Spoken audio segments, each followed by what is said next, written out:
네, 반갑습니다. 중앙대학교 건축학과에 근무하고 있는 이정민입니다. 제가 아침에 좀 깜짝 놀랐습니다. 사실은 저는 이렇게 좀 큰 심포지엄을 요즘 잘 안 하기 때문에 이렇게 많은 분들이 모이시는지 모르고 그냥 간단한 세미나를 한다고 연락을 받아서 제가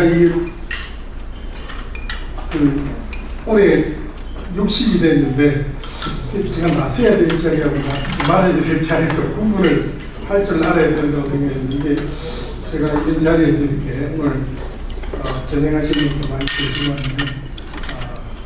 낯서야 될 것을 모르겠어요.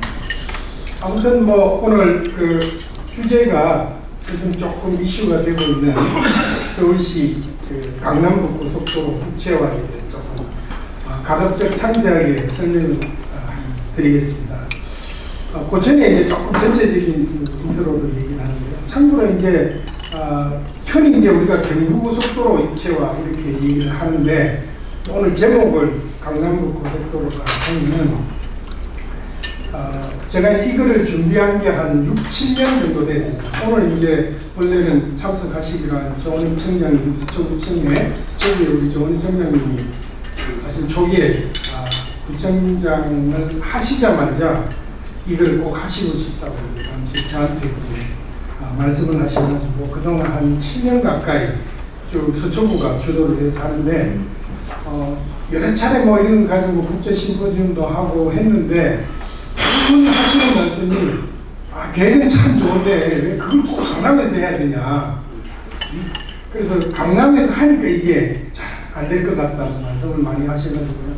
그럼 이걸 어떻게 이 논리를 극복을 할까 해서 그러면 강남북 고속도로를 해서 강북도 발전을 시킬 수 있는 계획을 하자 해서 이제 이름이 강남북 고속도로. 주 내용은 이제 경북 고속도로 혹은 경북 간선도로에 관한 얘기입니다.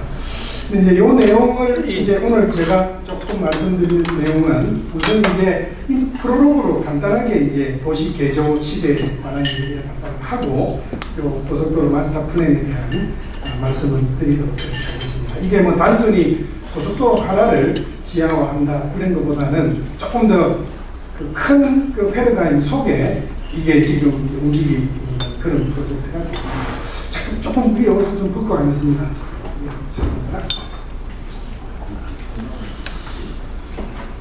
지금 이제 우리가 2020년 현재 그 대한민국의 그 시대적 패러다임이 도시 개조의 시대라고 생각합니다.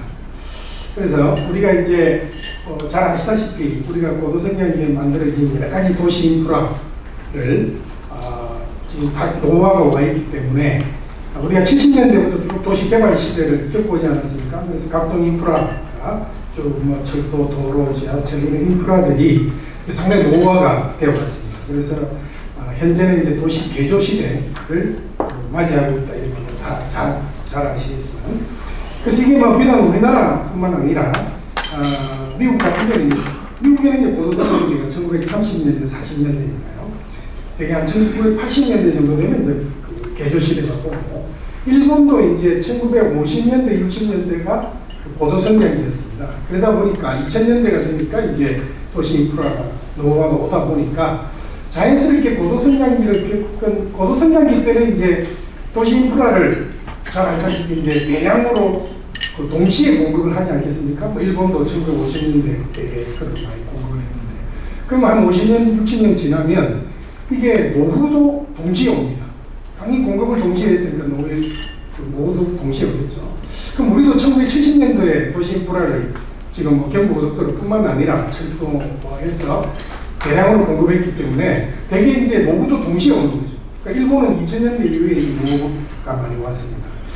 그래서 이제 그 시대적 상황이 지금 2020년 대한민국의 상황하고 거의 유사하게 간다 이렇게 저는 생각을 하고 있습니다. 그래서 우리가 도시 개조의 시대다. 근데 뭐 그래서 이제 지금 저는 최근에 뭐 우리 정부 정책에 신도시, 3기 신도시를 개발한다. 이건 좀 시대적 패러다임하고 안 맞지 않나. 기존의 도시를 이렇게 방치해두고 도시 바깥에 가서 신도시를 개발한다. 이거는 이제 개발 시대의 패러다임이라고 생각하거든요.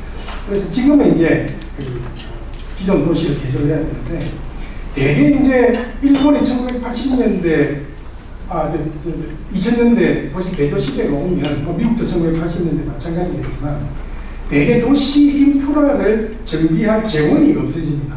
일본도 마찬가지였고요. 저는 88년부터 98년까지 일본에서 공부를 했는데 그 시대가 대개 이제 복지도 해야 되고 지금 우리나라 같이 복지 재원도 그쪽으로 많이 가고 하기 때문에 그 도시 인프라를 정비할 돈이 없습니다. 지금 우리도 딱 그렇죠, 사실은. 되게 재원이라는 게 여러 가지 측면에서. 그래서 그런 시대가 도래했을 때 도시를 어떻게 개조할 건가라는 걸 되게 고민을 하게 되죠. 그래서 이제 도시 개조가 융합의 시점이 굉장히 필요하다. 그러니까 융합은 여러 가지 시점에 융합이 있는 것입니다. 첫째는 잘 아시다시피 이제 공공하고 민간이 융합을 해야 돼요. 공공이 충분히 재원을 가지고 주도할 수가 없는 시대가 되기 때문에 이제 민간이 어떻게든 민간을 끌어들여서 하는 그런 게 이제 새로운 패러다임입니다. 그 다음에 예전에는 그 토목 인프라 따로 있고 그 위에 건물을 짓는 게 따로 있고 이렇게 다 같이 했죠. 근데 융합 시대에는 토목 따로 있고 건축 따로 있고 환경 따로 이렇게 있는 게 아니고 다 융합적으로 그냥 도시를 하지 않으면 안 됩니다. 당연히 개발과 보존도 융합적으로. 어쨌든 굉장히 융합적 시점이 필요한 도시 개조 시대가 이제 오는 것이죠. 무엇보다도 이제 제일 중요한 게 재원 조성이지 않겠습니까? 돈이 있어야 도시를 개조하는 거예요. 공공은 이제 재원이 자꾸 우리 쪽은 도시 인프라 개조 쪽은 줄어들 테니까. 그럼 어떻게 도시를 개조해야 돼? 도시는 노후화되어 가는데 거기에 쓸 돈은 없고 그러면 이제 결국은 인간을 어떻게 융합해서 이거를 할 수 있느냐. 그래서 최근에 아마 일본의 도쿄에 요즘은 한 1, 2년 사이에 그 코로나 때문에 못 가지만 그 전에 2000년, 10년 이후에 일본에 이제 가보시면 아마 많이 느끼셨을 겁니다. 일본에 엄청난 도시 개조 사업들이 많이 일어나고 있거든요. 그래서 이제 그걸 보면은 어떻게 일본이 이제 노후화된 그 인프라를 민간 재원을 활용해서 어떻게 이거를 업그레이드 시켜 나가느냐 이런 것들이 이제 굉장히 화두가 되고 있습니다.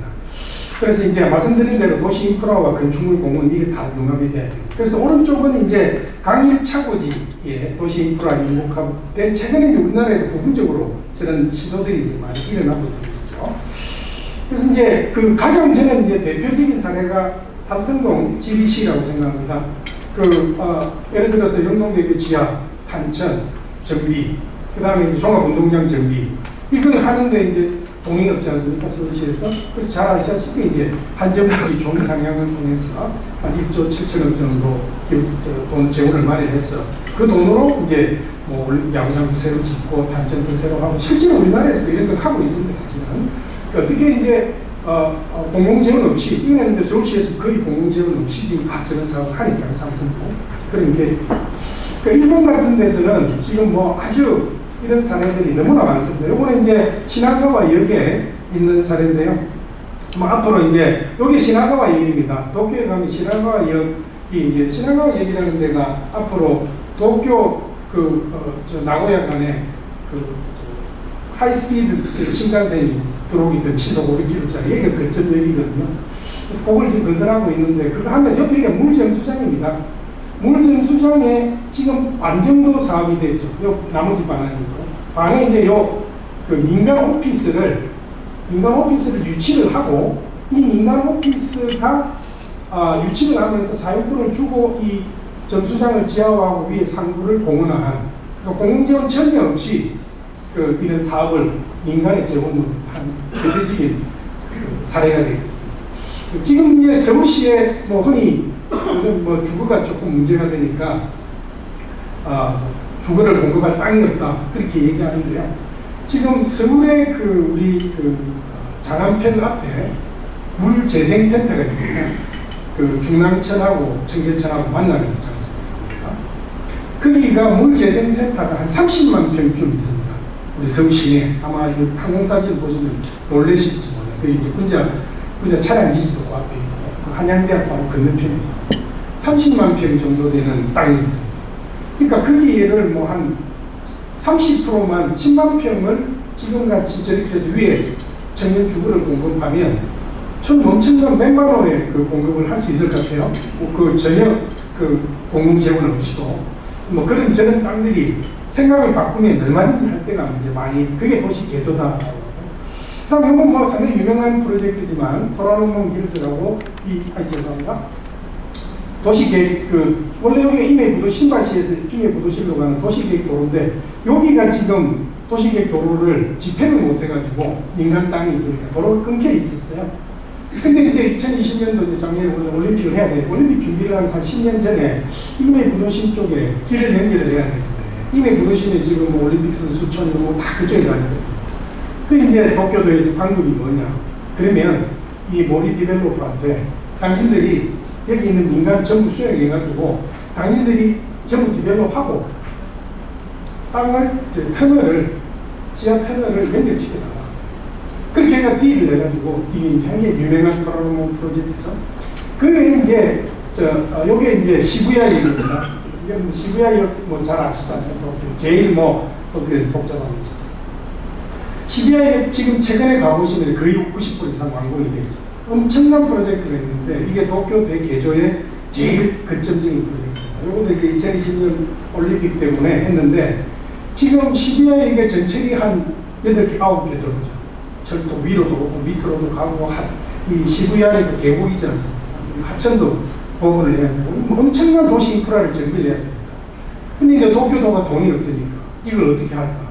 그렇게 해서 시부야역 주변에 5개의 도시재생 특별선도지역을 지정해가지고 용적률을 다 완화해줬어요. 그리고는 그 개발 이익을 가지고 동시에 지하까지 인프라를 동시에 해결을 해라. 그 사업자들한테. 굳이 뭐 공부는 지금 돈을 써서 도저히 철도, 광장, 역사 플랫폼 이걸 할 도저히 지금 여유가 없으니까 민간이 당시 들어와서 개발할 만큼 하고 해라 해가지고 5개 프로젝트가 지금 이제 거의 완공됐습니다. 이런 식으로 이제 아까 말씀드렸던 도시와 건축, 그 다음에 공공인프라 이게 융합적으로 하고 돈도 민간에 들어와서 공공인프라 융합적으로 하고 이 모든 이제 그런 시점으로 하고 있습니다. 그래서 뭐 제가 조금 소개를 하면 여기 이제 이런 사례가 한 30개 정도 제가 도쿄에서 최근에 한 도쿄 재생이라는 사례를 제가 2011년도에 본 책을 썼더라고요.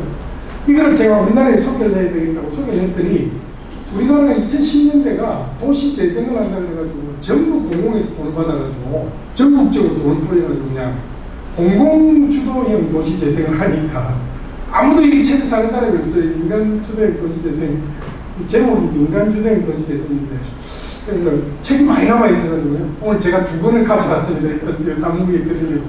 뭐 관심 있으신 분은 저한테 혹시 연락 주시면 보내드리겠습니다. 여기 있는 분들 아마 좀 관심 있게 보시면 재밌을 것 같습니다. 어쨌든 지금 이제 전체적인 시대가 아마 뭐 미국도 크게 다르지 않을 것 같습니다. 미국도. 지금 이제 도시가 성숙화되면 도시 인프라를 정비할 시기가 도래를 하는데 그 도래할 시기에 재원은 없고 자, 그런 도시 인프라를 어떻게 해가지고 이제 해야 되느냐라는 게 이제 이슈가 될 수밖에 없지 않겠습니까?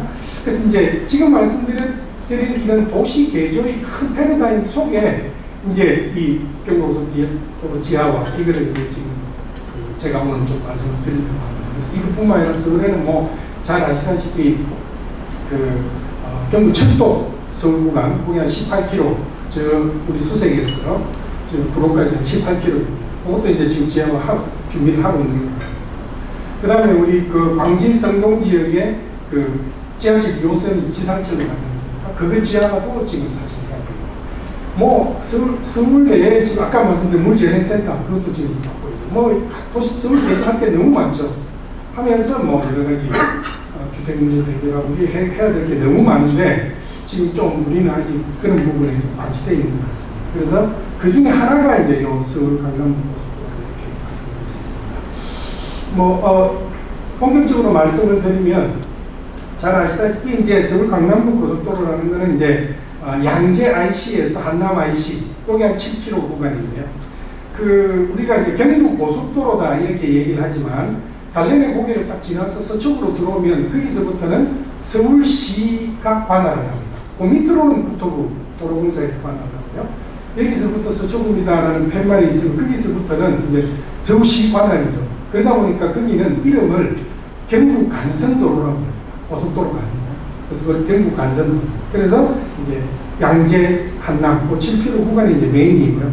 그 다음에 이제 아까도 제가 말씀드렸듯이 이제 이게 한남 IC에서 끝날 수가 없으니까 그 다음에 쭉 저 서울시청, 그 다음에 연신내, 서대문 연신내 구파발로 이어지는 통일로까지 연결해서 거기까지 해서 아예 그 통일시대에 대비한 이 메인 국도 1호선, 1호 축을 그쪽으로 연결해서 강남 고속도로를 아예 만들어버리자라고 이제 경부고속도로가 경부 간선도로가 만성적인 전쟁을 너무나 잘 아실 거고요. 말씀드린 대로 이제 지금 도시가 굉장히 서울이 성장해 나가는데 원래 이제 고속도로 시작이 이제 한남 IC죠. 근데 원래는 도시 외곽에서 고속도로가 시작이 돼야 되는데 그때는 이제 이 한남 IC가 서울의 외곽 시작하는 전이었으니까 70년대에는 그러다 보니까 이제 저기서부터 IC가 시작되는 그런 시대적인 배경 속에 있습니다. 그래서 이 서울 강남구 고속도로 입지하는 국토 및 도시공간의 창조적 재생이 당연히 좀 필요한 그런 시기에 지금 와 있습니다.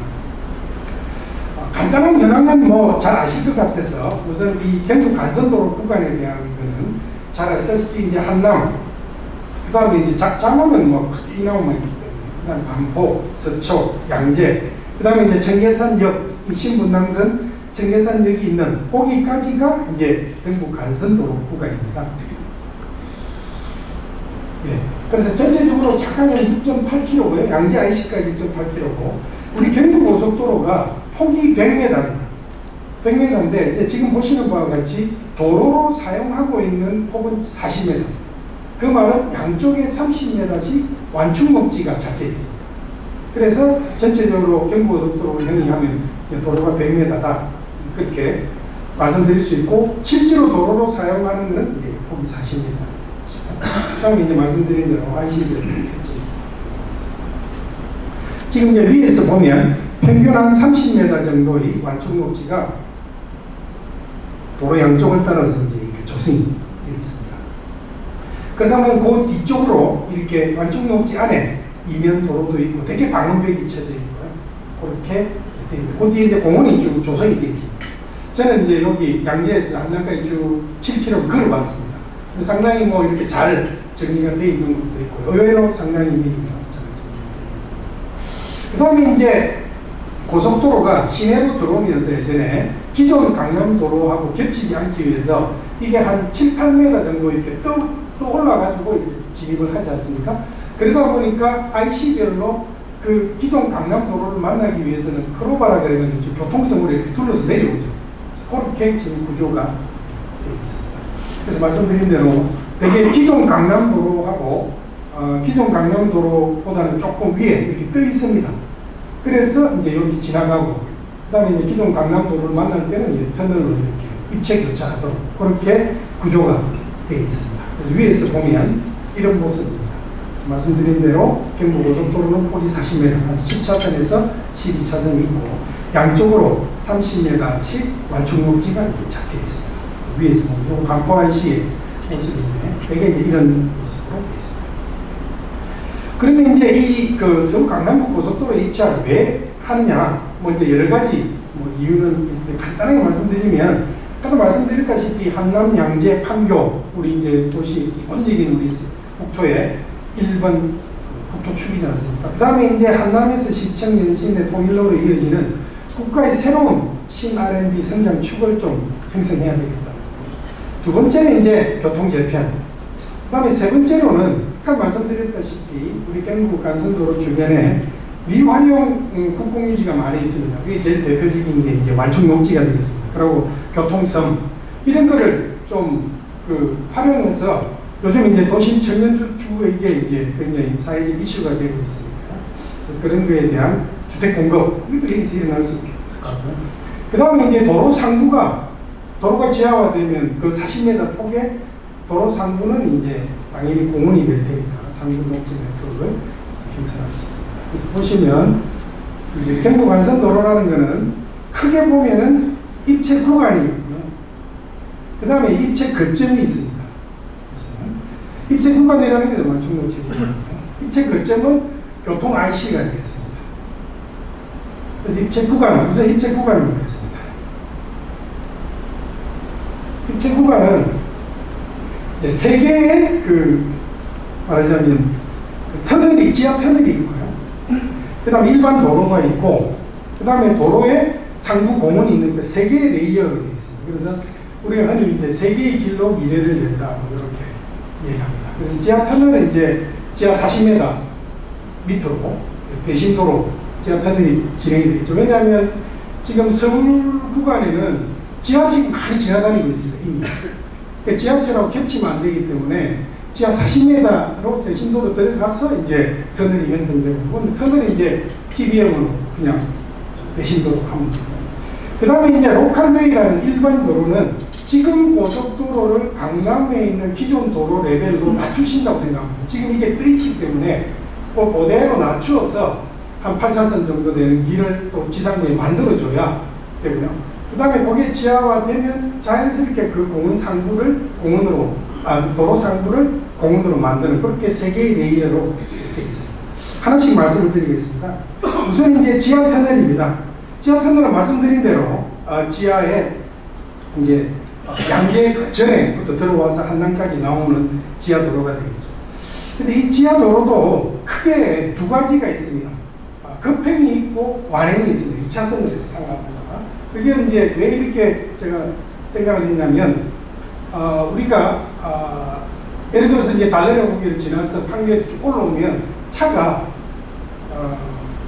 우선은 바로 통과해서 한남대교까지 해서 강북으로 가거나 올림픽대로로 붙는 차가 있을 거예요. 그 다음에 차가 지하로 들어왔지만, 서초 IC나 반포 IC에서 나와야 되는 차량이 있을 거라고 생각해요. 교통자체. 그래서 바로 갈 차는 밑에 차선을 타서 그냥 지하로 계속해서 가고, 위에 차를 타서는 서초 IC와 반포 IC에 한 번씩 나올 수 있게 만들어줘야 되겠다 해서 이제 요걸 그렇게 상하로 했고요. 요거는 이제 파리에 가니까 파리 외곽 순환 터널을 이렇게 2차로 했더라고요. 2단계로. TBM 튜브를. 그래서 그걸 저희들이 참고로 해서 이렇게 설계했습니다. 그래서 지금 말씀드린 대로 2단으로 나눠서 상하가 있고, 그 다음에 뭐 지하에는 당연히 전리조 같은 거 만들어서 방제해도 도움될 수 있도록 하겠습니다. 그리고 이제 지하철은 말씀드린 대로 지금 지하철이 3호선, 7호선, 9호선, 6호선 쭉 시내에 달리기 때문에 여기에 이제 디트로 지하 40m로 들어가야 됩니다. 그렇게 되면 이제 IC 크로머가 필요 없지 않겠습니까? 그렇기 때문에 바로바로 이제 IC에서 인아웃만 생기게 되겠다고 합니다. 그게 이제 지하 터널 계획이고요. 그 다음에 이제 로컬웨이라는 거는 아까 말씀드렸던 대로 우리가 이제 강남에 일반 이제 슈퍼블록으로 도시계획 도로를 이렇게 만들었는데 이 수초 중앙로가 있고 강남대로가 있고 그 사이에 경부고속도로가 지나가는데, 이 경부고속도로가 고속도로다 보니까 이게 위로 떠가지고 여기에 교차를 하면서 이렇게 한남대교까지 붙는 그런 시스템이지 않습니까? 이게 서초부터 쭉.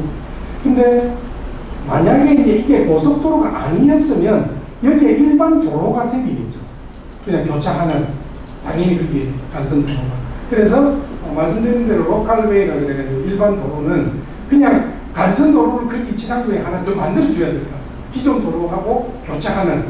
그래서 이제 교통을 그 일반 도로같이 쓸 수 있게 그렇게 만들어주고요.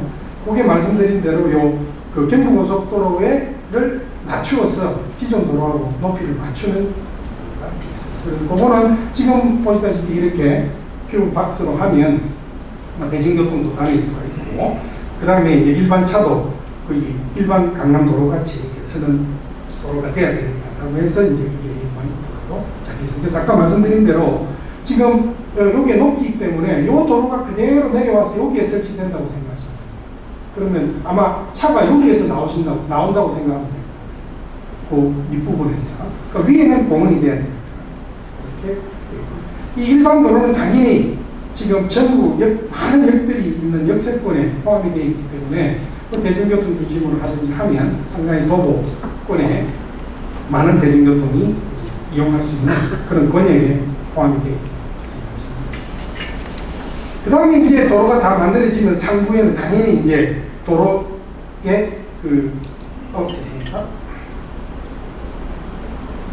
도로 상부가 여기 40m 도로 위가 공원이 되겠죠. 그리고 이제 요 옆에 완충 녹지를 같이 활용할 수 있는, 그래서 간선도로 상부는 공원을 조성할 거예요. 여기 나와있고.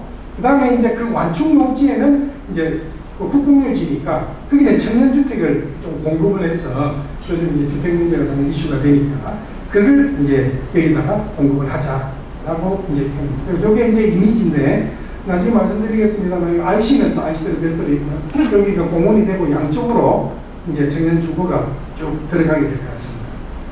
그래서 여기 이제 지금 보시는 이미지인데 해서 뭐 저희들이 뭐 저희들은 건축학과니까 학생들하고 설계를 해보면 대충 규모 검토는 되죠. 이게 우리가 활용하는 게 어느 정도 되고 반포에 있어서 초이시 사이에는 청년주택 20평 기준으로 몇 세대 정도 들어갈 수 있겠다. 그런 거는 설계를 해보면 되니까. 그러면 이제 위에서 보면 지금 보시는 여기 이제 반포 서초 구간인데 위에서 보면 이런 이미지.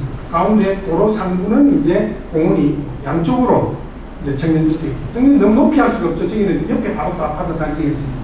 저희들이 한 7층 정도, 6층, 7층 정도로 전층 공비로 해서 쭉 이제 옆으로 만들 수가 있으니까. 그러면 이제 상당히 대개 이제 20평 기준으로 한 10,000세대, 10평으로 해서 정말 청년주택으로 좁게 하면 한 15,000세대까지도 이제 충분히 공급이 이제 가능한 그런 대목입니다. 지금 이미지는 이제 이런 이미지. 그래서 제가 이제 요즘 이렇게 우리 건설경제신문에 되는 게 나고 이러면 인터넷에 이렇게 일반 시민들이 이렇게 회신을 하는 게 답신을 뭐라 그러지? 코멘트를 다는데 보니까 아직 잘 이해를 못 하시는 것 같아요. 뭐 어떤 분들은 야 도로 지하하고 그 위에 집을 만드냐 그게 말이 되냐 뭐 이렇게 또 반응하시는 분들이 있고 이게 구조를 잘 이해를 못 하시니까 그런 부분인데 지금 보시는 바와 같이 기존의 도로 구간은 40m는 다 그냥 순수히 공원을 만들고요. 그 옆에 지금 쓰지 않는 완충 녹지에 이제 지금 같은 청년주택을 해서 공원 자체가 제 자체가 이제 명소가 되도록 한 7km 정도 그렇게 이제 저희들이 제안해서 주택 문제도 해결하고 인프라도 정비하고 이제 좀 하자. 그래서 단면을 보면 지금 이런 형상입니다. 그러니까 이제 지하는 저 40m 저 밑에 있는데 이제 그림을 저렇게 그린 거고요. 터널이 있을 거고. 그 다음에 이제 말씀드린 일반 로컬웨이 여기에 이제 지금 여기가 고속도로가 있는 단면이지. 그걸 내려가지고 일반 도로하고 맞춰주고, 그다음에 지금 이제 이렇게 올라와 있기 때문에 요 옆은 이제 주차시설 이면 도로를 주고, 그다음에 여기에 이제 청년주택, 공원의 면한 부분은 뭐 커뮤니티 시설도 주고 바로 상가도 주고 그래서 하여튼 뭐 여기가 굉장히 명소가 되도록 만들어주자라고 하는데, 요거는 말씀드린 대로 한 블록을 설계를 해봤습니다. 진짜 이게 어느 정도 가능할까? 그 100m 폭속에 이 전체가 100m라고 말씀드렸지 않습니까? 그러면 여기에 40m 공원이고 요 속에 이면 도로 만들어주고 이제 청년주택 공공시설을 이제 하면 몇천만 이렇게 이 규모 검토 정도로 해보니까 이런 도시주거 공원이 생기겠다라는 입체적으로 보면 뭐 지금 이해하셨겠지만 로컬웨이, 휴먼웨이, 그다음 스피드웨이라고 하는 고속도로가 지하화하면서 이제 옆에는 옆에대로 청년주거를 설계하고 요런 단계는 전형적인 우리 경부고속도로 구조 재구조가 하면 이렇게 될 수 있을 것이다라고 생각합니다. 그럼 이제 두 번째는 실제로 자 좋은데 이걸 어떻게 건설할까라고 또 이제 우리가 건설하는 동안도 경부고속도로 계속 다녀야 되니까 이거 어떻게 될지 할 수 있을까라고 이제 생각해 보니까 1단계는 일단 요건 그대로 놔두고요. 1단계 지하공사는 뭐 요즘은 지하에서 다 끝내니까 계속 아마 불토를 하면서 TBM으로 진행을 하고 2단계는 이 경부고속도로 40m의 완충녹지가 있으니까 이 중앙선을 중심으로 요 반을 잘라내면서 연막이 공사를 해서 잘라내고 도로는 반대측 완충녹지의 대체 도로를 만들어줘서 여기는 계속 이쪽 공사할 때 여기는 계속 그냥 차가 다녀줘야 되고요. 그 다음에 이제 이쪽으로 공사 끝나고 나면 이게 대체 도로로 쓰겠죠. 이쪽 완충녹지. 이거를 공사한 다음에 이제 다 완공이 되면 이 도로를 일반 도로를 쓰면서 위에 이제 공원을 만들어주면 최종적으로는 이제 이런 모습이 될 것이다. 그래서 중앙선을 중심으로 공사를 해나가면 이것도 가능하겠다라고 해서 이제 저희들이 당시에 두 두 번째는 이제 입체 거점 계획이에요. 지금은 이제 그 한 7km 구간을 양쪽 완충 녹지 부분만 제가 이제 그 입체 연도를 설명을 드렸고요. 이제 입체 거점입니다. 입체 거점은 크게 네 가지입니다. 반포 IC, 서초 IC, 양재 IC입니다. 이 부분이 상당히 중요한데요. 이제 경부고속도로 지하화에서 지금까지 여러 차례 그 민자 사업으로 아마 제안을 건설회사 중심으로 많이 한 것 같아요. 그런데 이제 이 사업은 아까도 말씀드렸지만 모두에 지금 도시 개조를 서울 개조를 포함해서 국토 개조를 국가 재원이 없다는 걸 전제로 지금 이제 어떻게 수행할 건가가 굉장히 중요하지 않습니까? 그래서 어떻게 할 건가라고 했을 때 이제 저희들이 제안한 거는 반포, 서초, 양재에 IC가 있는데 이게 아까 말씀드렸던 크로바이트로 도로 교통섬이 있습니다. 이 교통섬이 필요가 없으시죠. 이제 평면화되고 지하화되고. 그래서 저 교통섬을 활용해서 저 교통섬을 매각을 해야 돼요. 저거는 교통섬을 공간입니다. 이쪽에 반포, 서초, 양재 IC를 합하면 한 35,000평쯤 됩니다. 지금부터 제가 설명을 드리겠지만, 그러니까 저 거점 35,000평을 이 다행히도 강남 한복판에 있으니까 저 땅을 평당에 1억 원에 만약에 분양을 하면 민간에서 우리가 예를 들어서 뭐 여러 부지를 예를 들어서 뭐 서울숲 만들 때 서울숲 옆에 지금 그 경마장 땅을 서울시에서 분양을 했지 않습니까? 그 돈 가지고 서울숲을 조성했거든요. 그럴 때 거기를 사업지로 다 바꿨잖아요. 그래서 지금 뭐 한화 아프랜드 그런 주상복 하듯이 여기도 그렇게 해야 되겠다. 그래서 저 35,000평을 평당 1억에 팔면 3조 5천억 원이 됩니다. 그러면 이제 이 전체 공사비가 지금 한 3조에서 4조 정도로 추정이 되거든요. 저희들이 이제 그 타당성 분석을 해보니까. 그래서 이 IC 교통부지를 전부 매각을 해서 그 공사비로 이 공사를 커버하는 100% 민간으로 그 계획입니다. 그래서 이제 말씀드린 대로 이제 반포 IC인데 반포 IC는 한 11,000스퀘어미터 도로부지 빼고 요게 이제 강남 파이낸스 센터와 유사한 면적인데요. 요게 이제 반포 IC 우리가 늘 터미널에서 나오는 고속버스가 지금 하는 말이죠. 그래서 여기가 이제 만약에 민간 상업 부지로 분양을 하면 매각을 하면 아마 이제 뭐 용적률을 1000% 가까이 줄 수 있을 테니까 지금 보시는 바와 같은 도시주거 업무 비즈니스에서 하나의 거점이 되겠죠. 그래서 이것도 뭐 저희들이 아주 라프하지만 건축적인 계획을 이렇게 세워갖고 대충 저기하면 저는 어떤 노드 그 공원 도로상부 공원 그대로 지나가는 거고요. 거기에 이제 거점이 개발이 되겠다라고 이제 반포 IC 이미지. 그 다음에 이제 서초 IC입니다. 서초 IC는 뭐 위치는 잘 아실 거고요. 여기 한 42,000스퀘어미터.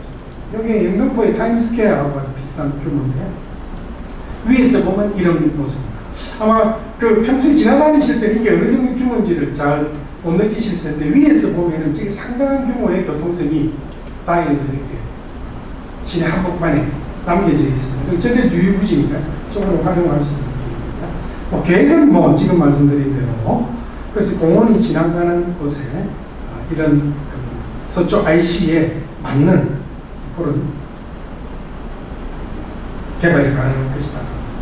양재 IC 같은 게 더 큽니다. 규모가. 이게 66,000스퀘어미터니까 동대문에 있는 DDP 개발 운동장이 있던 부지하고 비슷합니다. 이게 상부에서 보면 상당히 큰 땅입니다. 주변에 아마 그 우리 하나로마트가 있는 농협 쪽하고도 비교해 보시면 이게 어느 정도 규모인지 아실 수 있을 겁니다. 현대자동차 부지가 뭐 협소하게 보일 정도로 지금 굉장히 큰 땅이 있습니다. 그래서 적어도 이제 마찬가지로 좀 개발을 해서 여러 가지 요즘 뭐 양재 IC는 양재 R&D가 이슈이기 때문에 그런 걸 포함해서 민간에 매각해서 우리 GBC 같이 그냥 민간한테 하고 싶은 대로 잘 개발해서 우리 거점을 만들어주는 그런 이미지거든요. 그래서 이제 지금 말씀드린 요 세 개의 그 교통선 IC, 요 45,000평을 이제 매각해서 재원으로 활용하자. 그래서 이제 예전에 우리 조영구 청장님 우리 서울 시장 경선에 나오셨을 때도 항상 경부고속도로는 그 100% 민간 재원으로 하겠다. 공공 지원 없이 서울시에서 마음만 먹으면 바로 하면 되지 않겠냐 해서 늘 주장하시죠. 마지막으로 이제 그 입체 거점 계획인데요. 요건 조금 뭐 플러스 알파적인 계획인데, 여기가 청계산 여기 있는 신분당선 청계산 여기 그린벨트 옛날에 해제해서 그 내곡 공자리 주택 개발한 그 장소에 여기 이제 경부고속도로가 지나가고 서울이 끝이죠. 시작하는 지점입니다. 근데 이제 우리가 제가 이 경부고속도로를 이걸 제안을 해보니까 그 교통이 저렇게 한다고 해결이 될까?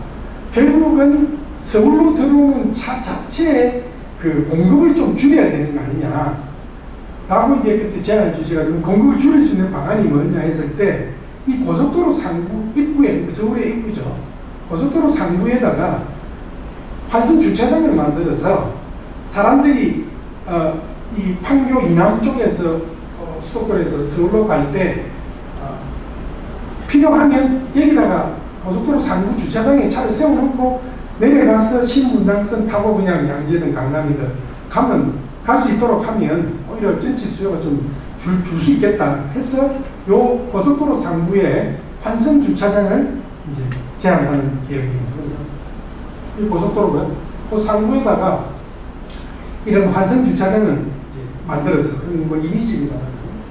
요 오른쪽은 내곡동이고요. 만들면 그러면 이제 수원에서 올라오면 그냥 복잡하면 양재 IC까지 가지 말고 여기 올라와서 이렇게 타고 올라와서 주차시켜놓고 내려가면 신분당선 타고 바로 그냥 강남으로 가도록. 그다음 와서는 차 타고 다시 내려가면 여기서 저희들이 설계를 해보니까 한 5, 6개층 만에 한 1000대 정도의 공영 주차장을 만들 수가 있어요. 그래서 그거로도 좀 전체적인 수요를 좀 줄이는 방안도 같이 생각하자 했었지 않을까요? 전체적으로 한 6, 7개층 정도만 하고 필요하면 더 여기는 이제 이 내곡동 앞쪽은 청계산 옆쪽은 이제 뭐 상가도 유치를 하고 여러 가지 이제 또 이게 민간 그거를 유치를 해서 재원을 마련할 수가 있겠죠. 밑에는 주차장이고요. 또 위에는 필요하면 뭐 여러 가지 뭐 역세권이니까 뭐 코워크 스테이션도 만들고 청년들 일자리도 만들고 해서 하여튼 복합적으로 저기를 좀 도로 상부를 활용하자. 그러면 또 교통이 그나마 활용이 되겠다. 이건 저희들이 만든 경부고속도로 위를 활용하는 그런 계획이 되겠습니다. 이건 단면의 모습이고요. 주차장도 있고 여러 가지 복합적인 시설도 있고, 그래서 여기를 좀 환승센터를 만들자 했어요. 이건 뭐 이미지입니다. 그래서 아마 이렇게 프랑크푸르트를 가보니까 프랑크푸르트 그 철도역 위에 비슷하게 만들어서 그 위에 힐튼 호텔도 있고 아예 철도 상부를 또 저렇게 활용한 게 있더라고요. 프랑크푸르트 공항에. 그래서 제가 그걸 좀 참고로 해가지고 우리도 도로 위에 저런 걸 해서 좀 활용하면 좋겠다 했습니다. 뭐 참고입니다. 그래서 전체적으로 이제 지금 말씀드린 우리 7km 구간에만 좀 국한하면 지금 이미지가 지금 보시는 바와 같이 이렇게 여기가 이제 그 잠원동 쪽에서 쭉 모습입니다. 그래서 쭉 지금 서초 IC를 반포 IC를 바라보면서 올라가면 이런 이미지가 될 것 같습니다. 그래서 반포 IC 거점 지역이고요. 그다음에 말씀드린 청년주택 서초 진흥아파트 앞쪽으로 가면 이런 모습이 펼쳐질 거고요. 쭉 서초 IC까지 가는 모습, 이거는 서초 IC 모습. 이런 이미지가 이제 될 것 같습니다. 쭉 청계산을 향해서 가고 마지막에 이제 환승센터까지 만나면 이렇게 되어 있습니다. 그다음에 이제 오늘 뭐 스마트 그린시티 얘기가 나왔습니다만은 이게 다들 이제 뭐 만약 우리가 하게 되면 지금은 1970년대에는 우리가 뭐 토목공사를 했을 텐데 지금은 이제 우리가 하게 되면 여러 가지 신기술을 다 도입을 해야 되죠. 그래서 자율주행 자동차, 대기 오염 순화 기술, 제로 웨이스트 시티 기술, 스마트 커뮤니티 실현해서 뭐 우리가 지금 할 수 있는 최첨단의 기술 다 이 도입을 한번 해봐야 되겠죠. 그래서 뭐 기본적인 얘기이기 때문에 그런 걸 도입해서 완전히 융복합 스마트 그린 시티를 만들자. 그 다음에 이제 지금 말씀드렸던 대로 저희들이 전체적으로 공사비를 계산해 보니까 한 3조 5천억에서 한 4조 정도 예상이 되니까 일단은 IC 부지를 이제 매각해서 재원을 충당하자라고 했고요. 그 다음에 이제 아까 제가 모두에 말씀드렸는데 여기까지를 이제 발표를 하니까 이 강남에다가 이거를 지금 이런 개발하면 또 주변에 집값 오르고 이게 강남만 좋아지는데 내가 서울시장이 이걸 어떻게 결정할 수 있겠냐. 내가 두 번 다시 서울시장을 내가 안 하려고 마음먹으면 몰라도 강북에 사람들이 상대적으로 느끼기 때문에 해서, 그래서 이제 제가 모두에 말씀드렸던 대로 강남북 고속도로인데, 그러면 이제 한남대교, 한남 IC에서 아까 말씀드린 통일로 IC까지 한 25km 좀 됩니다.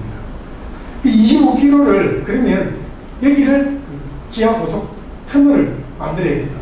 근데 잘 아시다시피 우리 은평뉴타운에서 내려오는 그 통일로 구간 있지 않습니까? 연신내 우리 서대문에서 시청으로 내려오는 그 길이 서부권이죠. 서울 서부권. 항상 거기가 교통이 정체가 되는 곳입니다. 그쪽 지역에 가보시면 모든 민원이 교통입니다. 지하철 내에 있는데. 그래서 이제 거기는 근데 산이 이렇게 있으니까 길을 넓힐 데가 없어요. 결국 지하 도로를 만들어야 됩니다. 그쪽에 계속 수건 사업이 은평뉴타운 계신 분들 계속 만들어 달라는 거죠, 도로를.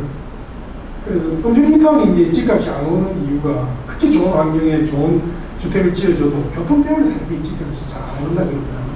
그러니까 서부권 분들은 이제 시청까지 좀 빨리 갈 수 있게, 강남까지. 그래서 이거를 이제 연결을 시키자 했을 때. 그 다음 또 장기적으로는 우리 국토의 통일시대를 대비하면 당연히 이게 통일 IC까지 붙어야 되니까. 그래서 여기를 하는데 한 2조에서 3조가 터널을 공사하는데 한 2, 3조 들 것 같아요. 그래서 한남 IC 하고, 그 다음에 서울시청 인근, 충정로 쪽에서 한번 인하우스 생기고, 나머지 바로 예전에 지나서 이제 인하우스 생겨야 되고, 한 2조에서 3조. 그 방법이 뭘까라고 했을 때, 아까 제가 말씀드렸던 대로 교통섬 IC가 이제 45,000평, 그거는 이제 우리 결국 간선도로 공사비로 충당을 하고요. 이제 완충 용지가 30m, 양쪽 30m니까 폭이 60m이지 않습니까? 그게 이제 7km를 가니까 실제로 거기가 한 9만 평 정도 땅이 있는 것이죠. 거기를 아까 제가 말씀드렸던 청년주택을 공급하면 한 10,000세대에서 15,000세대 정도는 충분히 공급이 가능하다고 했는데, 그럼 그러지 말고 그 완충용지를 한 2만 평을, 9만 평 중에 2만 평을 더 매각을 하자. 그러면 2조 정도가 더 재원이 마련되지 않겠냐. 그럼 그 재원으로 강북에 그 터널을 아예 그 공사를 만들어주자. 그리고 나머지 7만 평에 이제 청년주택을 공급을 하자. 그럼 청년주택은 조금 줄어들겠죠. 그래서 이제 그렇게 좀 이게 컴프로마이징을 해서 강북도 좋아지고 이제 강남도 좋아지는 방법으로 상생할 수 있게 하고, 요거를 하자 해서 이제 그 당시 요거를 우리 조은희 부총장님이 아마 서울시장 경선 때 그렇게 말씀을 하신 것 같아요. 그래서 저는 맞춰서 이제 했습니다. 그래서 뭐 비례 효과는 뭐 지금 말씀드린 그대로입니다. 그래서 우리가 단순히 이게 뭐 지하 도로 하나 만들고 끝나는 게 아니고요. 이런 거대한 우리 국가 신성 장축, 그다음에 교통 도시 기반 시설 정비, 교통 문제, 주거 문제, 그다음에 녹지 환경 문제, 이거를 전부 융합적으로 해결할 수 있는 그런 방안으로 제가 제안한 포럼입니다. 그래서 이건 뭐 아까 말씀드렸던 대로 저희들 한 6, 7년 우리 조은희 부총장님이 주도를 하셔가지고 저는 뭐 계획을 스포트해주는 상황이고요. 그래서 최근에 서울시에서 이제 시장님이 새로 본선장님 오셔가지고 아마 서울시에서도 본격적으로 이제 아마 하반기 예산을 추경에 잡으신 것 같아요. 그래서 이거를 검토를 하는데, 제가 이제 한 가지 조금 걱정은 이게 이제 서울시에 있다 보니까 이게 이제 도로라고 생각해가지고 이 계획이 아마 도로과에 지금 예산이 편입되어 있는 것 같아요. 그래서 이 도로과에서 이걸 하면 진짜 지하 터널 하고 이게 끝낼려나 이게 그게 아니면 완전히 도시 전체를 지금 융합적으로 개조를 해야 되는데, 서울시 도로과 어떻게 할지 조금 뭐 걱정 반 우려 반 그런 측면이 있습니다. 그래서 포함해서 앞으로 하여튼 좀 많은 계신 분들이 관심을 가지셔서 좋은 프로젝트 같아요. 말씀드린 대로 이거를 계기로 하면 그 외에 결국 철도가 아까 말씀드린 대로 뭐 여러 가지 지금 우리 서울의 도시 개조를 하면서 우리 서울을 업그레이드 시키는, 서울뿐만 아니겠죠. 전국적으로 지금 얼마나 이 국토 개조를 해야 되지 않겠습니까? 그런 하나의 모멘텀이 되겠다, 이렇게 생각합니다. 지금 대한민국의 도시 개조의 시대가 도래를 했고 이런 부분이 꼭 필요하다. 오늘 제 설명 여기서 마치겠습니다. 감사합니다. 시작 전에 잠시 한 분 소개시켜드리도록 하겠습니다. 현대건설 부회장이셨던 정진행 공님 인사 말씀 잠깐 들어보겠습니다.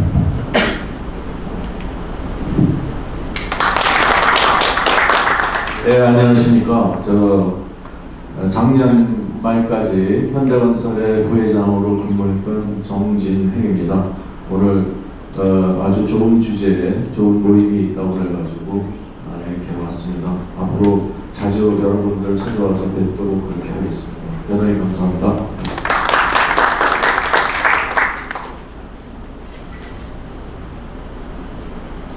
예, 바로 토론을 시작하도록 하겠습니다. 오늘 토론은 이봉남 서울대 건설환경정학연구소님께서 진행해 주시겠고요. 지금부터는 이봉남 교수님의 진행으로 다음 행사를 진행하도록 하겠습니다. 큰 박수로 맞으시기 바랍니다.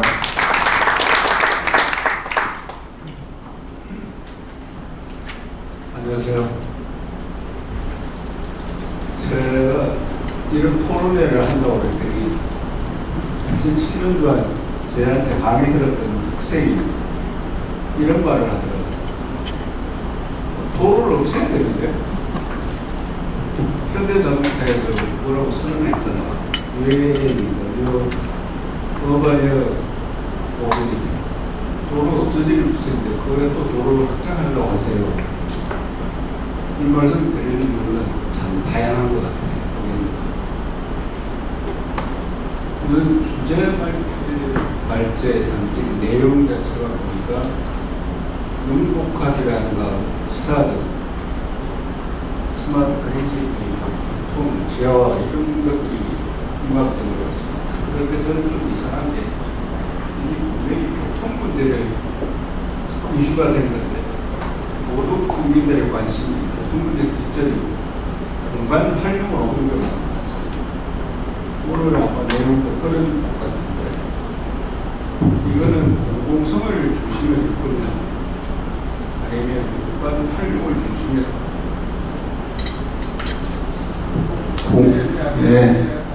공공성을 중시할 거냐 아니면 공간 활용을 중시할 거냐 중심에 둘 거냐 이런 문제로 연결되는 것 같습니다. 이게 주제가 조차 토론회를 올리기는 조금 부담스러운 주제인 것 시간적으로 그런 것 같습니다. 그리고 경부고속도로 지하화는 상당히 오래된 주제인데 제가 이렇게 그룹을 안 나눠보겠습니다. 수혜자그룹, 그 다음에 피해자그룹, 그 다음에 배 아픈 그룹. 그런데 이 배 아픈 그룹 때문에 사업 추진이 안 되는 것 같아요. 이게 왜 자꾸 강남이라는 말을 강조를 하는지 이거 자체가 이 편가르기식이 아니냐. 그런데 이 교통 문제는 반드시 해결해야 될 문제인 것 같습니다. 오늘 뭐 주제 발표이어갖고 이 세 분의 패널을 모셨습니다. 우선은 당사자로 지목된 서초구를 대표해갖고 미래기획단 그 조유혁 단장님 오셨고 이 제가 소개하는 순서가 토론 순서가 되겠습니다.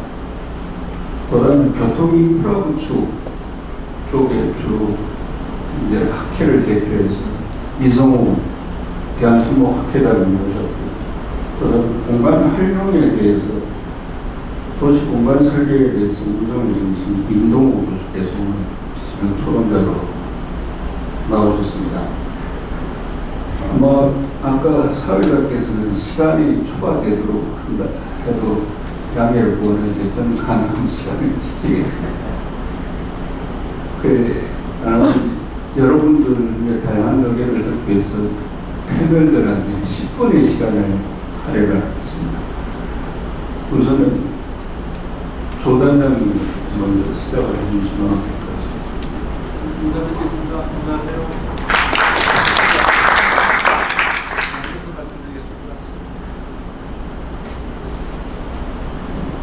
저는 나쁜 이가 아닌 좋은입니다라고 자기소개를 하시는 서초구청장님, 그 조은희 청장님을 대신해서 오늘 참석을 하게 됐습니다. 원래 오늘 그 긴급 구정원부가 있어가지고 진짜 오늘 건설포럼 회장님을 비롯해서 회원님들한테 진심으로 그 감사와 그 양해 말씀을 꼭 좀 전해달라는 그런 말씀이 있으셨습니다. 그리고 저는 나름대로 저 청장님 원고를 가지고 왔는데요. 보니까 이제 이정영 교수님께서 그간의 어떤 사정이라든가 경과를 전부 말씀드렸기 때문에 저는 개인적으로 요 몇 가지, 한두 가지 그 외적인 말씀을 드리겠습니다.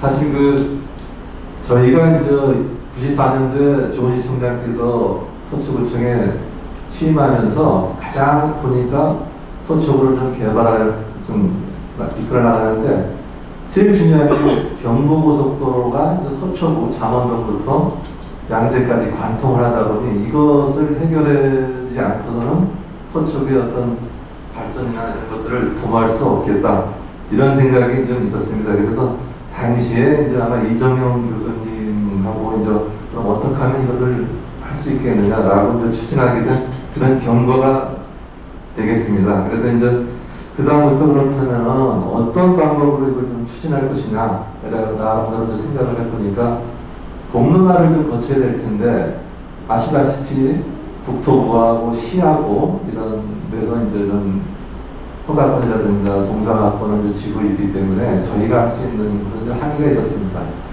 하지만 우리는 그 서초구에서는 이것이 서초구 어떤 구민만의 문제가 아니고 시와 전국에 관여된 이런 문제다라는 것을 이제 계속 공론화를 했고요. 그런 과정에서 이제 저희가 많은 압력도 좀 받았습니다. 왜 자치단체에서 그 막대한 자원이 들어갈 텐데 거기서 추진을 하냐. 그래서 저희는 나름대로 의회하고 준비를 모아서 심포지엄도 했고요. 나름대로 이제 포럼도 개최하고 했는데 작년에 말씀드렸지만 작년에 이제 50주년이 있었습니다. 경부고속도로가. 그러다 보니 이제 총리께서도 이제 50주년을 방문하시고, 그래서 이제 저희가 좋은 기회다 해서 이제 국회에 가서 또 모시고 의원님들 모시고 저희 경부고속도로뿐만이 아니라 비슷한 것을 또 부산에 섞어가지고 포럼도 개최했습니다. 또 나름대로 방송국에는 나름대로 영상이라든가 이런 것들을 좀 제작을 해서 하다 보니, 그래서 이제 나름대로 이런 공감대가 많이 형성이 되어가지고 어느 정도 좀 골랐습니다. 그래서 이제 금년도에는 아마 이제 아시다시피 중앙정부에서도 이제 부부장관께서 한판에서 서울까지 한번 하는 게 어떠냐 이런 의견도 좀 제시를 했고요. 그래서 이제 일단 이 정도 왔고요. 저희가 이제 그간에 이제 추진 과정에서 아까도 말씀드렸지만 어려웠던 것을 좀 극복했던 거는 일단 중앙정부하고 시의 위원적인 대응은 말씀드린 바와 같이 전 국민의 사업이다라는 것을 했고요. 재원이 이제 가장 중요하니까 재원 조달 방법에 대해서는 또 아까 교수님께서 상세하게 또 설명을 드렸으니까 이제 그건 다시 하겠습니다.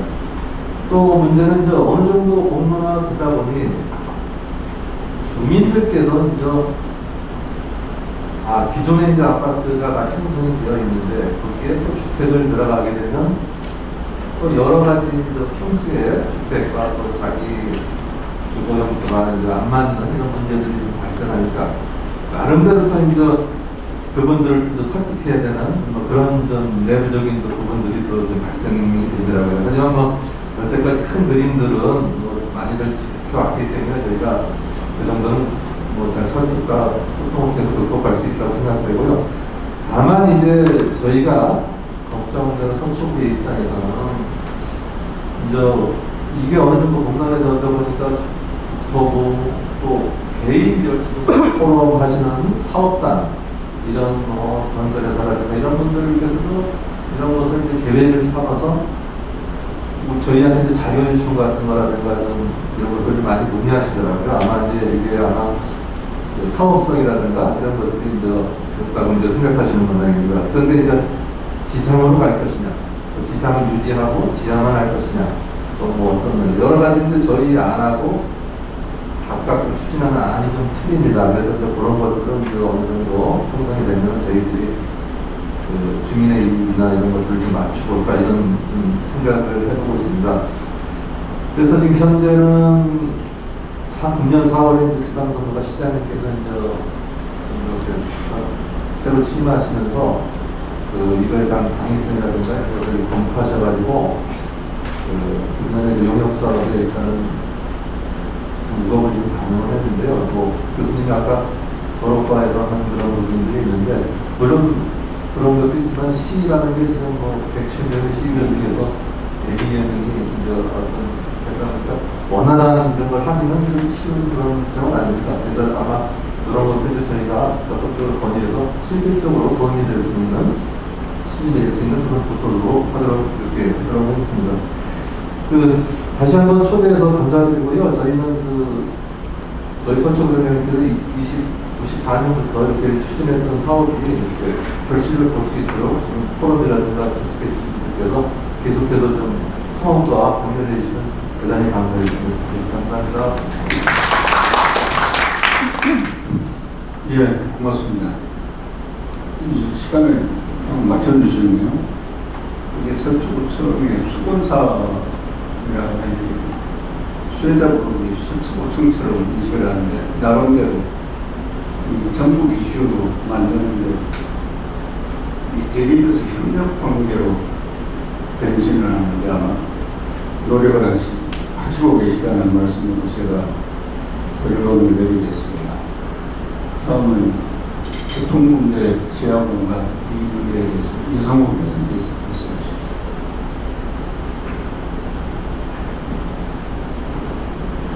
예, 방금 소개받은 동학회장 이승호입니다. 반갑습니다.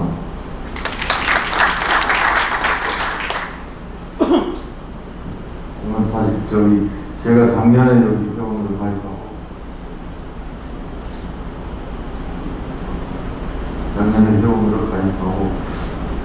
사실 낯선 자리인데 포럼을 하겠습니다. 저는 사실 서초구를 중심으로 해서 양재 한남아의 1.4km에 대한 얘기가 그런데 옆에 계시는 우리 이 교수님하고도 여러 번 이정현 교수님하고도 지난번에 내용을 듣고 얘기도 나오고 있는데 사실상은 우리 기술자들한테는 예전부터 많이 해결되는 그런 내용입니다. 상당히 추진하는 것에 대해서 개인적이든 아니면 통합 차원에서는 당연히 해야 될 것이라고 생각하고 추진하는데 도움이 될 수 있게 몇 가지 말씀을 드리도록 합니다. 사실 이제 고속도로라는 것이 그 기능이 뭔가 사실 이제 교통량 제도가 주 목적이거든요. 그래서 개선을 한다고 하면 교통량 개선을 하면서 그 다음에 주거공간 확보를 하고 그러는 것이 맞지 않나 하는 측면이 있고 그래서 어쩌면 물론 이제 이정현 교수님이 건축을 하셔서 그런지 모르지만 어떤 도로의 기능보다는 건축의 기능에 대한 초점이 조금 더 맞춰지지 않았을까 그거에 대한 조금 생각이 들고요. 그 다음에 좀 적석구와의 어떤 교통량 이런 것들이 물론 이제 나중에 구체적으로 진행하면서 되겠지만 근본적으로 접근할 때 답이 안 나오게 되면 아무리 디테일을 따질 때 답이 안 나올 수 있거든요. 그래서 사실은 지금도 그 구간이 상습 정체 구간입니다. 그런데 그걸 지하화한다고 해서 교통량을 해소하기는 되게 어렵습니다. 그래서 그 문제를 조금 더 고민을 좀 해야 될 것 같고요. 물론 지하에서 이제 밖으로 나오면서 접속도를 개선하시면서 이제 진행을 하겠지만 사실 그 교통량이 교통량이거든요. 접속도가 막히면 광선이 막히게 되어 있습니다.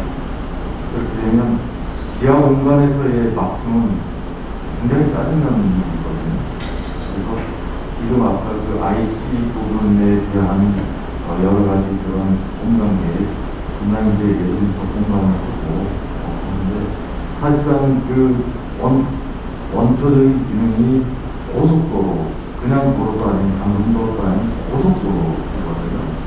그래서 그 고속도로의 기능을 살리는 점을 조금 더 추가했으면 하는 기능입니다.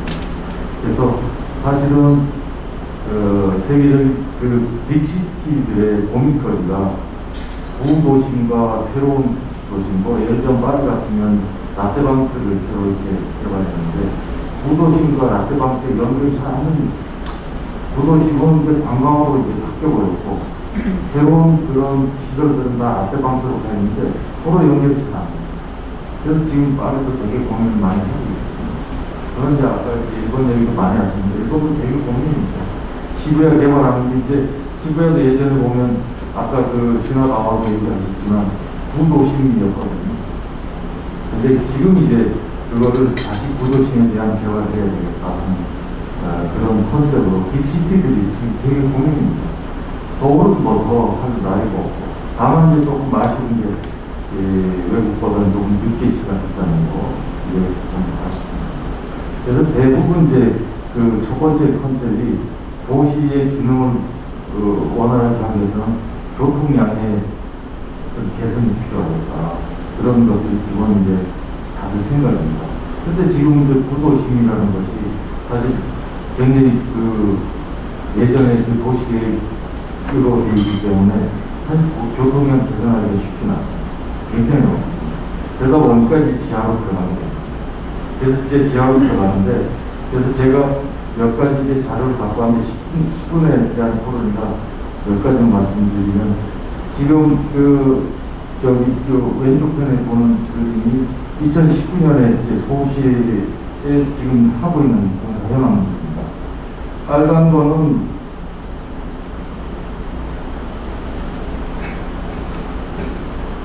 지금 빨간 거는 지금 진행 중인 거고요. 그 다음에 지금 파란색으로 되어 있는 건 이제 검토 중인 겁니다. 그래서 제가 이 자료를 보여드리는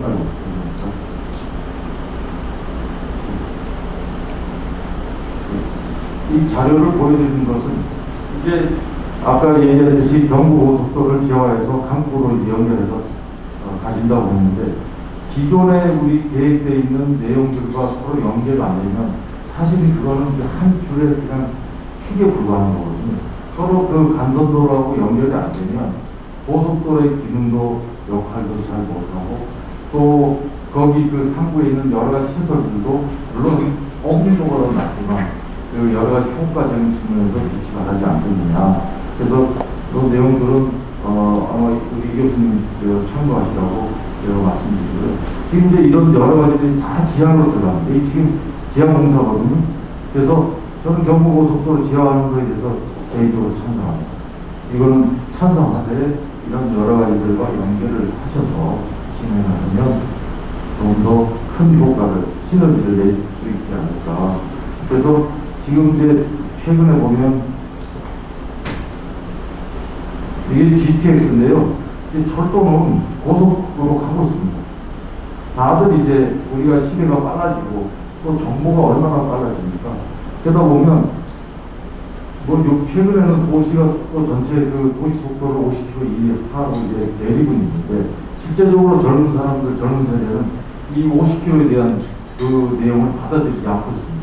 왜냐하면 그분들은 지금 다 개인적으로 차량을 이용하지 않고 대부분들이 지하철이나 아니면 전용 버스를 타고 다니기 때문에 그 50km에 대한 속도를 모릅니다. 이분들이 나중에 자기가 차량을 이용할 때 설문조사를 해보면 그분들이 차량을 이용할 때는 이 50km에 대해서 굉장한 거부감이 생길 겁니다. 그래서 지금 이제 GTX A, B, C, D 노선인데요. 지금 이제 물론 A 노선은 동탄에서부터 그 일산까지 가는 노선은 지금 시공 중에 있고 최근에 얼마 전에 수원에서부터 덕정까지가 아마 확정이 된 걸로 제가 알고 있습니다. 그 다음에 이제 송도에서부터 마석까지 가는 거. 그 다음에 D 노선이 김포에서부터 부천까지 뭐 김부선이라고 하는데 이 네 가지의 노선들이 지금 굉장히 스피드를 요구하고 있거든요. 빨리 가야 됩니다. 원래 이제 당초의 계획은 이거는 이제 그 경기도의 남부하고 북부하고 빨리 연결하자는 그런 차원에서 시작을 했거든요. 그런데 그때 저도 이제 참여를 해서 이 노선에 대한 얘기를 한번 했습니다. 그러니까 아마 이건 한 10년 전 얘기 같습니다. 지금 이제 현실화가 되고 있는데요. 그래서 아까 이 교수님께서 발표한 것 중에 좀 와 닿는 것이 환승에 대한 얘기를 썼습니다. 사실 이제 환승이 거의 한 1000대 정도 돼 있는데요. 내가 차를 몰고 갔는데 1000대가 꽉 차버렸다. 그럼 난 주차 못하고 그냥 가야 되는 겁니다. 내가 예를 들자면 거기 전철역이 환승해서 가려고 했는데 계획이 좀 바뀌어질 수 있거든요. 그래서 그거는 상당히 조심스럽게 접근을 할 필요가 있다. 그래서 교통량이라든지 그런 것들은 미리 예측을 한번 해보셔야 되지 않겠나 그런 생각을 해보고요. 이제 자료는 제가 여러 가지 만들었는데 제가 10분이니까 요거에 대한 얘기만 간단히 하고 마치도록 하겠습니다. 지금 이제 아까 말씀하신 게 여기서부터 이렇게 올라가서 한남대교에서 서울역을 거쳐서 옆으로 지나서 아마 연신내 쪽으로 올라가는 그 노선일 겁니다. 그래서 이 노선과 노선 사이에 여러 가지 지금 계획들이 되어 있는데 이것들을 참고하셔서 지금 조금 전에 발표한 그 내용을 보완하시면 좀 더 효과적이고 확실한 계획이 되지 않겠나. 그리고 지금 이제 지하의 시설을 교통으로만 지금 잡으셨거든요. 사실 이제 저하고 이제 관계가 한 5, 6년 되십니다. 그래서 오래전부터인데 지금은 여러 가지 패러다임이 많이 바뀌었습니다. 교통의 내연기관 자체가 이제 앞으로 이게 공사가 되면 아마 지금 시작한다 해도 아마 5, 6년 넘어 걸릴 것 같습니다. 그때 되면 내연기관이 아마 화석 연료의 차량들은 거의 사라지지 않을까 싶습니다. 그때 되면 대부분이 수소 전기차거든요. 이제는 대신도로 내려가기 어려운 가장 이유 중에 하나가 벤틸레이션, 환기가 문제가 됐었거든요. 이제는 내연기관에서 뿜어내는 내연이 없기 때문에 환기에 대한 걱정을 안 해야 됩니다. 그래서 어떤 게 장점이 되냐, 더 깊이 내려가요. 사람이 숨 쉴 수 있는 산소만 공급되면 충분히 우리가 이용할 수 있거든요. 그래서 아까 얘기하신 그런 깊이도 생각을 하시면 어떨까 하고요. 앞에 제가 몇 가지 해외 사례를 이렇게 보면 특히 최근에 싱가포르나 물론 이제 동경에도 마찬가지로 지하에 또 교차로가 있습니다.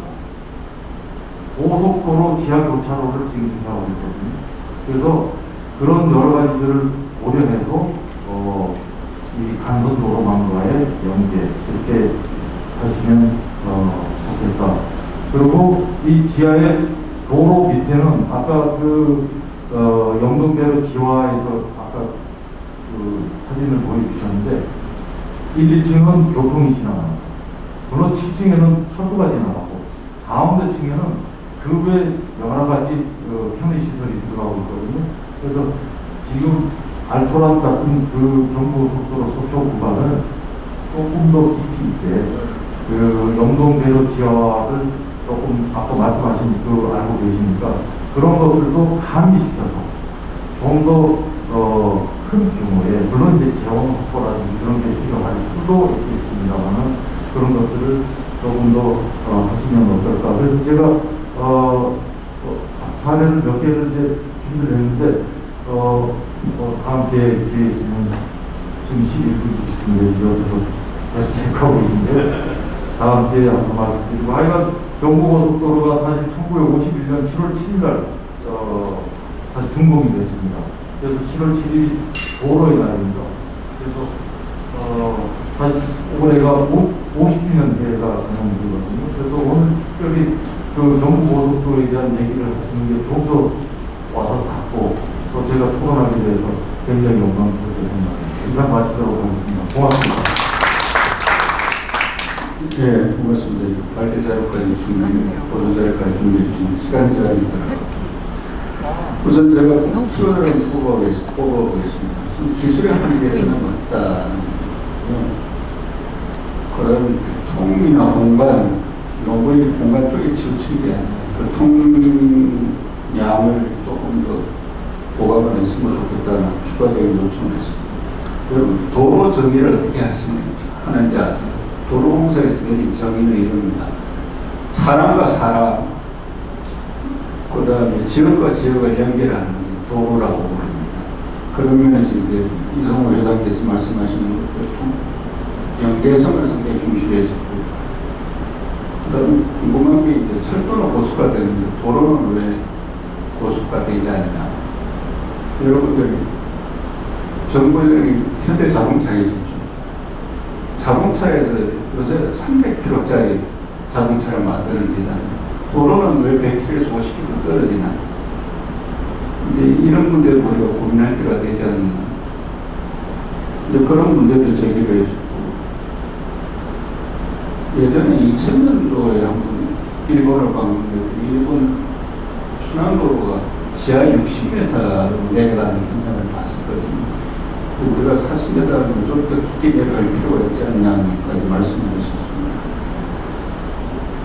자, 다음은 공무원대 교통 인프라에 대해서 말씀하셨는데 공간 활용 면에서 민노우 님께서. 안녕하세요. 홍익대학교 김동호라고 합니다. 저도 앉아서 좀 말씀드리겠습니다. 일단 오늘 발표를 너무 재밌게 봤고, 좀 공부가 되는 점도 많았고, 그다음에 또 저희가 좀 중요하게 생각해야 되는 시각들이 많이 나온 것 같습니다. 특히 이제 여기서 뭐 예전이랑 좀 다르게 이제 저희가 지금에 주목해야 되는 것을 많이 지적을 해주셨던 것 같은데, 그러니까 쉽게 말하면 PPP라고 그러잖아요. 그러니까 퍼블릭 프라이빗 파트너십에 대한 중요성이 이제 이런 공공 개발 아니면 도시 개조 사업에서 굉장히 중요하다는 점을 이제 많이 지적을 해주셔서 확실히 이제 저희가 이제 그런 PPP를 생각하지 않고 뭔가를 한다는 것은 조금 현실적으로 힘든 경제 구조, 사회 구조가 된 것 같습니다. 저는 이제 보스턴에 오래 있어가지고 이제 빅빅이 이제 완성될 때쯤에 이제 보스턴에 가서 이제 그것을 많이 봤고 했는데 굉장히 이제 저희가 배울 점이 많은 것 같습니다. 왜냐면 빅빅 같은 경우도 이게 인터스테이트 하이웨이이기 때문에 이게 주에서 관리하는 고속도로인데 결국에는 보스턴이라는 시내에 사는 사람들이 혜택을 받는 거잖아요. 그래서 이거에 대한 돈을 누가 대느냐, 이 문제서부터 여러 이제 문제들이 발생했는데, 그래도 잘 진행이 됐고, 그나마 근데 이제 그럼에도 불구하고 이제 한계가 있는 게, 저희는 이제 이걸 보스턴이라고 퉁쳐서 얘기를 하지만 사실 거기가 시가 굉장히 많습니다. 그래서 결국에는 지자체들 간의 협의가 안 돼서 그냥 보스턴 지역에서만 대부분의 공사가 이루어졌고, 그래서 막상 교통 문제는 사실 그렇게 크게 해결은 되지 않았습니다. 거기 아직까지도 엄청 문제가 많고, 그런데 그럼에도 불구하고 왜 이 프로젝트를 진행했느냐 하면 이제 이게 교통 문제를 해결한다기보다는 이 도시의 패러다임이 바뀌어서 사람들이 이제 도시 내에 들어와서 살고 도시 내 환경이 좋아지는 거에 대해서 굉장히 발언권들이 많아진 거죠. 그래서 결국에는 빅빅이라고 하는 게 여러 가지 부정경우에도 불구하고 성공적인 사례로 얘기를 한 이유 중에 하나는, 예전에 이제 이 고속도로가 단절시켰던, 그러니까 옛날에 거기 노스엔드도 있고 웨스트엔드도 있고 다운타운 지역을 단절시키는 게 이제 고속도로였는데, 그것을 다시 봉합해주는 역할로 하고, 그럼으로써 이제 도시 내 삶의 환경이 이제 좋아졌다라고 하는 게 가장 큰 의의였던 것 같습니다. 그런 의미에서 봤을 때 지금 얘기가 나오고 있는 경부고속도로가 어떠한 비슷한 점이 있고 어떤 차이점이 있느냐, 이제 그런 것을 질문할 수가 있는데, 좀 가장 크게 다른 점은 아까 말씀드린 그 부분인 것 같습니다. 그러니까 예를 들어서 보스턴에 있는 I-93 하이웨이 같은 경우는 원래 도시 조직이 있었는데 50년대에 이제 조직을 잃어버리고 고속도로를 만든 것입니다. 그러니까 근본적으로 이것을 지하화해서 공원화하는 사업은 본인이 단절시켰던 도시 조직을 다시 연결해주는, 동서를 연결해주는 역할이 있었다고 하면, 경부고속도로는 사실 도시 조직이 형성되기 이전에 이미 그것이 도시 조직을 만들어낸 거잖아요. 그래서 사실은 동서 간의 연결은 큰 것 같지는 않습니다. 어차피 원래부터 연결이 되던 도시적이 아니기 때문에. 그러면 이것이 갖는 결국의 큰 특징은 남북을 어떻게 연결하느냐에 대한 문제고, 그렇기 때문에 아까 말씀하신 어떤 그 한남 대교를 넘어서 이제 강북까지 가는 어떤 연결에 대한 지점, 그것의 어떤 그 현실성의 이야기를 떠나서 그것이 갖는 어떤 방향성 이런 것은 굉장히 중요한 부분이라고 생각하고, 아까 이제 그 어떤 미래가 아닌데 사실 가까운 미래의 어떤 차나 교통 수단에 대한 얘기들이 나왔는데, 제가 예전에 국회대로 지하화 사업하는데 설계 참여하면서 이제 그때도 이제 비슷한 이슈들이 오고 하는데, 아마 이런 사업들이 완결된 때쯤이면 사람들이 그냥 지금 공원 위로 PM이라고 그러죠. 퍼스널 모빌리티들을 이용해서 출퇴근하고 이런 게 굉장히 현실화되는 그런 사회가 될 것 같습니다. 그러다 보면 우리가 그러면 이 연결된 남북의 축에서 쉽게 말하면 직주락이죠. 그러니까 살고 일하고 그다음에 이제 레저를 즐기는 그 세 가지 것들이 이 축선상에서 어떻게 이루어질 수 있는지, 그러니까 이거가 사실은 거기가 공원화가 됐다고 해서 그 공원이 얼마나 좋냐, 아니면 거기에 주택들이 얼마나 공급됐냐, 그것도 굉장히 중요한 어떤 정량적인 지표지만, 그것이 만들어낼 수 있는 서울의 전반적인 어떤 도시공간의 재편이 분명히 올 수 있을 것 같습니다. 그래서 저희가 이제 초반에 말씀드린 것처럼 이게 이제 보스턴에서도 빅딕도 이제 했던 이유가, 처음에 이제 하이웨이를 만든 이유가 서버간에 사는 사람들을 도심까지 어떻게 빨리 오게 하겠느냐 해서 이제 고속도로가 생긴 것처럼 우리나라도 이제 그게 출퇴근용으로 사용되고 있는데, 그게 더 이상 무의미해지는 시기가 올 거고, 그러면은 이 축선상에서 사람들이 굉장히 응집된 흔히 얘기하는 컴팩트 시티죠. 그러니까 응집된 생활 환경을 이것이 어떻게 촉진시켜 줄 수 있느냐라는 방식으로 상부 공간을 활용할 수 있는 계기가 될 것 같고, 마지막으로 그러니까 말씀드리고 싶은 거는 어떤 필지에 대한 이야기인 것 같습니다. 그래서 아까 발표에도 잠깐 나왔는데, 이것이 이제 서울시에서 이제 도로가에서 하고 그러니까 사실 도로가이 아니냐의 중요한 부분은 아닐 수도 있는데, 현실적으로 어떤 필지에 대한 부분까지도 고려가 되어야 결국에 이 프로젝트가 굉장히 성공적으로 진행이 될 수 있는 건 분명한 것 같습니다. 그래서 아까 말씀드린 보스턴 케이스 같은 경우도 매스탓이라고, 그러니까 매사추세츠 디파트먼트 오브 트랜스포테이션이라고 하는 걔네들이 이제 있는데, 걔네들이 하는 게 그런 겁니다. 그러니까 결국에는 어디에 필지를 만들어서 그것을 민간한테 팔 수 있는가. 그래서 필지화 사업이라고 하는 건 굉장히 중요한 부분이어서, 이게 여기가 도로고 여기가 공원이다 이 정도가 아니라 개발할 수 있는 필지화하는 작업도 중요하기 때문에, 여러 전문 부서들이 혹은 전문가들이 분야를 막론하고 같이 투입이 돼서 함께 큰 그림을 만들어 나가고 강론들을 만들어 나가는 그런 프로젝트가 됐으면 좋겠다는 생각을 했습니다. 예, 고맙습니다. 아마 도시의 도로 공간을 활용하는 건 당연한 거 아니냐는 말씀을 하시고, 그다음에 사례를 들었습니다. 보스턴의 빅딕 프로젝트.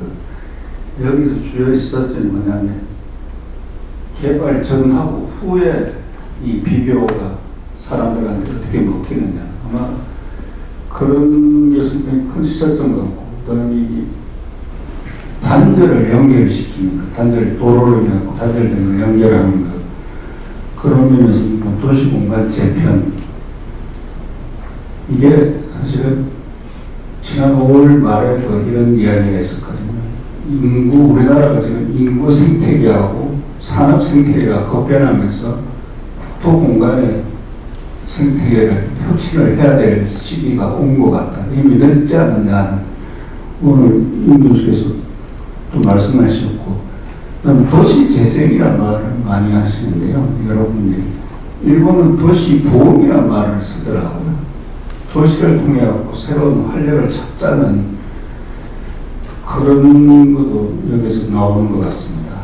자, 이게 세 분의 팬들을 하셨는데, 이제 방청석의 몇 분한테 발언 기회를 드리고자 합니다. 가능하면 3분 내에 짧게 해주셨으면 합니다. 혹시 누가 발언하실 분 있으면?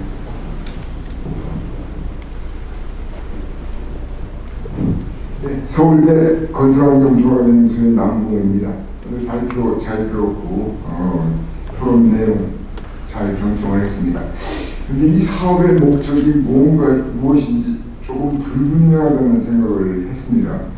저는 우선 이 계획이 시작됐을 때는 이 교통 문제 또 교통 적체 해소가 이 가장 큰 목적으로 이렇게 생각을 했었는데 지금 그 내용이 지금 전혀 언급이 안 되고 있거든요. 예를 들어 서울 톨게이트에서 한강대교까지 지금은 어느 정도 걸리는데 이 문제가 이 계획이 실현됐을 때 어떻게 바뀐다든가 또 강남북 고속도로를 건설했을 때 그 강남에서 그 강북까지 어느 구간에서 어느 구간까지 이 교통 주행거리가 주행 시간이 어떻게 바뀐다든가 이런 내용이 좀 있었으면 어떨까 하는 생각을 했습니다. 감사합니다. 예, 고맙습니다. 교통 문제를 출발해서 교통 문제를 좀 확실하게 하고 가자는 말씀을 듣겠습니다.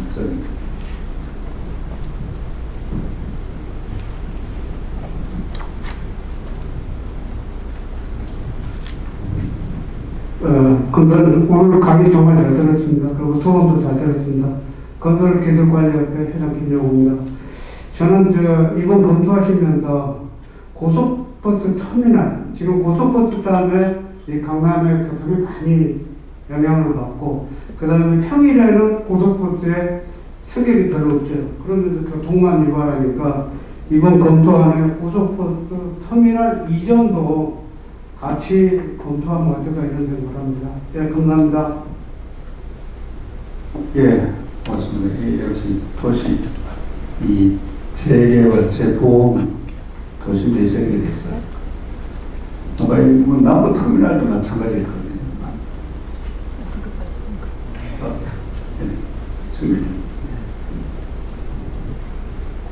네, 오늘 발표 잘 들었습니다. 저도 평소에 그쪽에 이렇게 다니면서 이 부분에 대한 참 그 교통지역구를 늘 겪고 있는 사람이고, 제가 사는 데가 이제 반포 그쪽이 돼서 늘 고통을 받고 있습니다. 다니면서 평소 생각하는 것 중에 어떻게 하면은 이 채점을 좀 완화할 수 있겠는가, 뭐 여러 가지 방안이 나올 수 있을 것 같습니다. 근데 제가 평소 생각하는 부분은 기본적으로 민자 일치 개념을 해서 그 사업을 추진한다 이런 거 생각을 많이 하고 있는데, 저는 이 사업만큼은 국책 사업으로 해가지고 좀 재정이 투입되더라도 제대로만 하는 것이 필요하다 이런 생각을 하고 있습니다. 그래서 이거는 뭐 꼭 서초구만 혜택을 받는 게 아니고 서울시 전체 그 혜택을 받는 그런 구도이기 때문에 그런 개념을 좀 그 재원 확보 등등이 있어가 좀 폭넓게 생각하는 부분, 그것이 좀 필요하지 않겠나 하는 생각을 하고 있고, 그거와 관련돼서 공간 활용 등등을 이제 오늘 뭐 여러 가지 안을 말씀하셨는데, 이왕 하는 김에 아예 지하화를 하든지 계획을 하고 지상에는 추가적인 뭐 일종의 건축물 등의 주거시설 같은 건 아예 없애는 쪽으로 해서 정말 하나 서울의 대한민국의 랜드마크 정도의 그런 이 공간을 만드는 그런 부분에 대한 것도 한번 좀 발상의 전환이 필요하다 이렇게 보고 있고, 제가 이제 지하와 관련돼 가지고 상당히 좀 그 약간 충격 이런 개념을 받은 게 무엇이냐면은 원자력 발전소에서 나온 폐기물, 핵폐기물 처리장에 우리가 논란을 하다가 저쪽에 경주 쪽으로 됐는데, 제가 그걸 산업계 쪽에서 진행을 할 때 다른 나라에서 어떻게 되는가 하고 사례를 둘러보면서 갔던 데가 가장 인상적인 데가 프랑스입니다. 프랑스는 폐기물 처리 시설장을 지하에다가 아주 내신도다 만들고 그 지상에는 완전히 공간화가 되어 있어요. 그래서 공원에 놀러 간다는 생각이지 그 밑에 폐기물 처리장이 있다는 것을 전혀 모를 정도의 그런 시설을 보고서 그게 한 20년, 25년 정도 됐는데 상당히 충격을 받았습니다. 그래서 제가 말씀드린 것은 그 입체화 계획 등등에서 고려할 때 굳이 재원적인 측면에서 너무 제약을 받지 않고 하는 게 좋겠고 거기 지상에다가 또 별도의 여러 가지 공간 시설물을 배치하는 부분에 있어가지고는 좀 더 발전해 진화하는 것이 좀 필요하다. 한번 대한민국 서울을 대표하는 그런 지상 공간을 만들면 좋겠다 하는 걸 좀 말씀드리고 싶습니다. 예, 고맙습니다. 이 공공성을 앞세우다 공간 개발보다 그런 쪽으로 있습니다.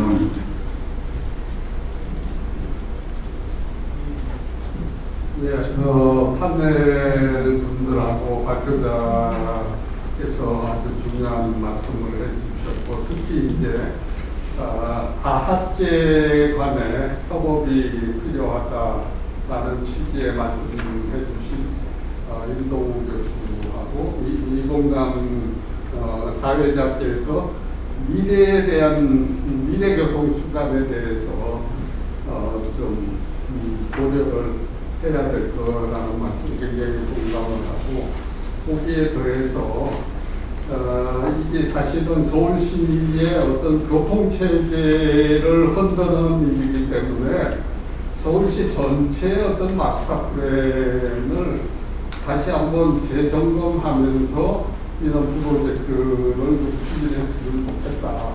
그거하고 굉장히 중요한 게 서울시 인구의 미래가 어떻게 되느냐 지금 바뀌고 있거든요.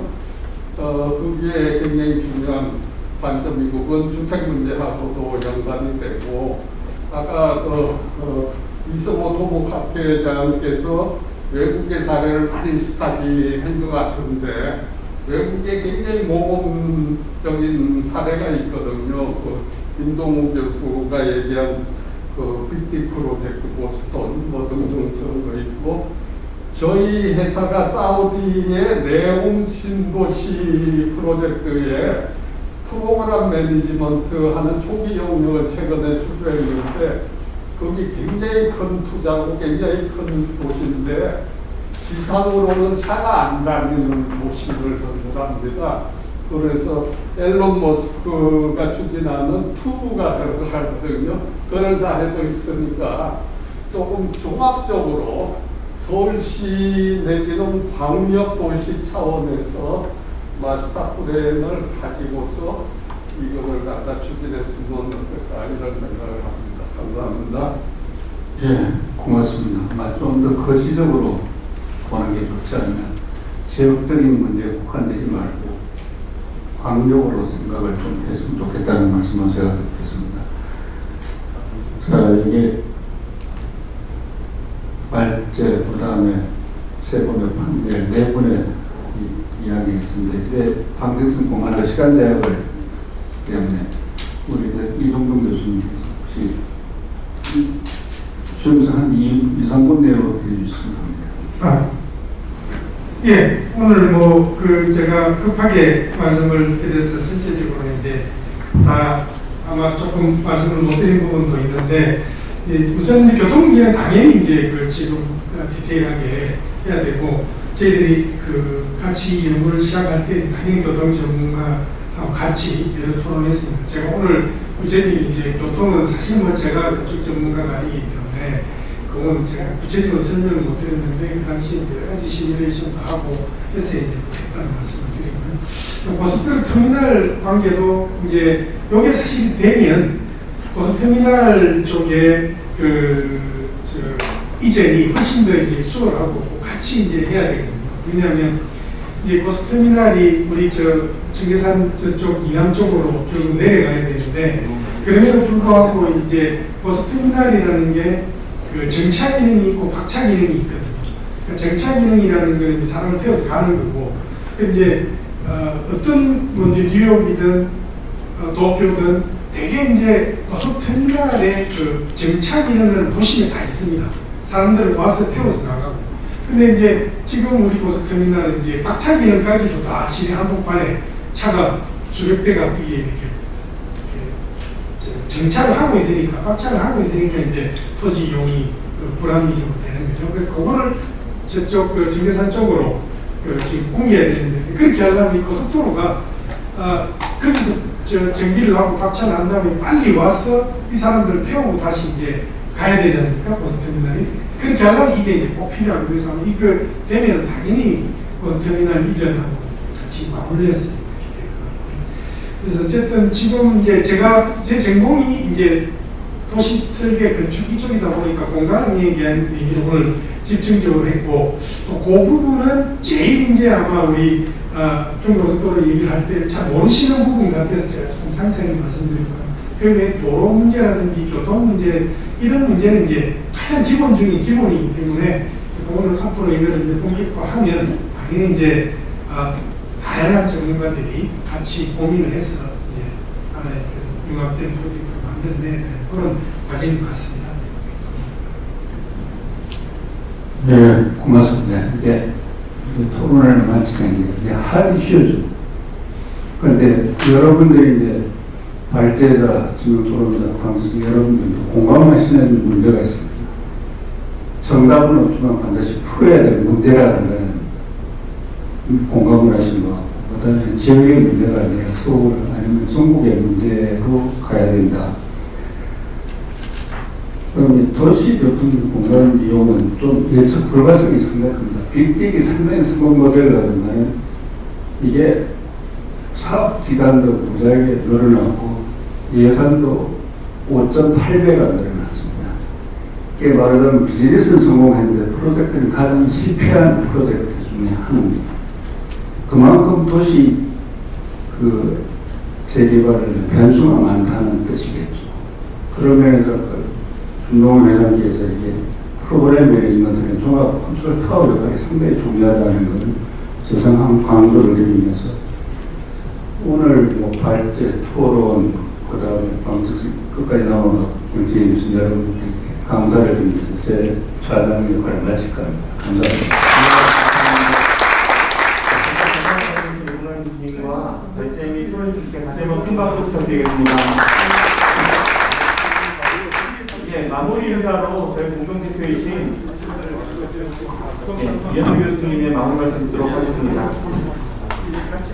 네, 오늘 그 장시간 발표해 주시고 또 토론해 주신 팬들 감사드리고요. 그리고 늦게까지 남아 계신 분들 여러분 감사드립니다. 특히 오늘 편을 발표해 주신 분들께 축하드리고요. 우리가 그 2월 달에 포럼을 했었는데 조천 토론을 했었는데 벌써 4개월 지났습니다.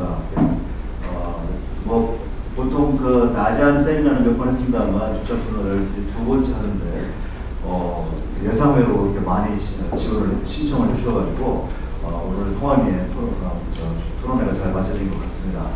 오늘 아마 가장 어떻게 보면 핵심적인 그런 주제인 것 같은데 서울시의 여러 가지 도시의 창조적인 재사용을 위해서 그게 중심은 이제 이 고속도로 지하화이지만 전반적으로 보면은 서울시의 도시를 재정비하거나 아니면 창조적으로 재생에 부응하는 그런 쪽으로 가야지 않겠냐는 그런 의견인 것 같습니다.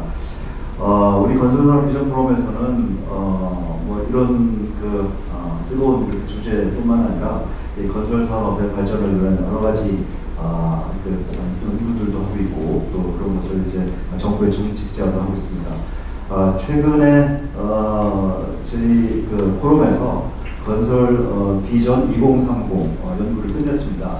그래서 여러분들 책자에 담아놨습니다만 아직 미흡한 부분이 있습니다. 기초 연구였기 때문에 31페이지에 보면은 비전을 수립해놨습니다.